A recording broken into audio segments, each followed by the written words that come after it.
Welcome to this video. Today we'll guide you through on how to add a home tab picture to your Discord server. Basically, I'm going to show you how you're going to add a banner to your Discord server.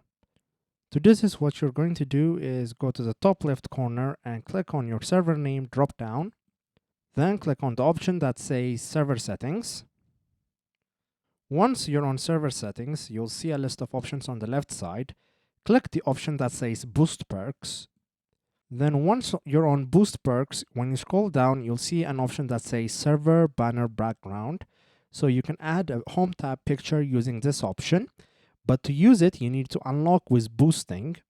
To unlock with boosting, click on the button and a new pop-up window will appear asking you to boost this server. Click on Boost this server and then it will lead you to the payment page. Then click on Continue. Then a new window will pop up, giving you the option to try the Nitro subscription or continuing with boosting. Click the option you want, and after that, all you have to do is complete the payment.